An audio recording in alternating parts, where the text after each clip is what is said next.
একটা মজার বিষয় কি জানেন, যে আপনাকে ভালোবাসে না মন থেকে, সে আপনার সন্তানকে কিভাবে ভালোবাসবে? যার গাছই পছন্দ না, সে কিভাবে সেই গাছের ফল পছন্দ করবে? এটা খুব মজার একটা বিষয় না? এটা কিন্তু বাস্তব একটা কথা।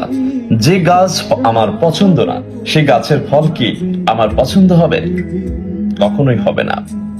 যারা আমাদের আত্মীয়, তারা নিশ্চয়ই আমাদের সন্তানের ভালো চায়, কিন্তু সত্যিটা খুব কঠিন।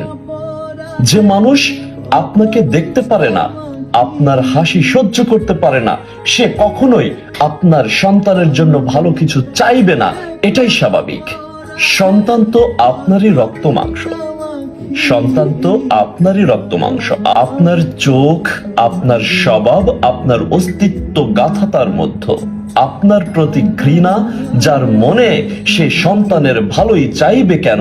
এটা কি আপনারা বলতে পারেন? হয়তো তারা সামনে এসে গায়ে হাত বুলিয়ে বলবে, আহারে বাচ্চাটা কত মিষ্টি, কিন্তু পেছনে গিয়ে আপনার সন্তানের অতিষ্ঠ কামনা করবে।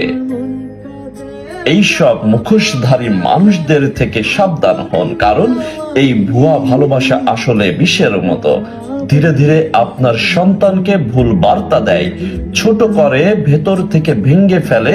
আপনার সন্তানের অনিষ্ট ছাড়া তারা আর কিছুই চায় না।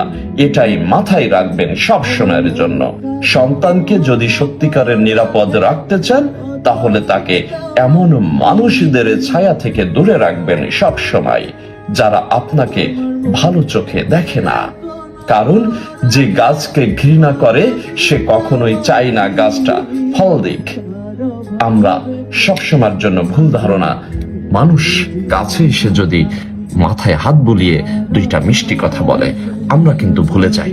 কিন্তু এই মানুষগুলোই সব থেকে ভয়ঙ্কর হয়।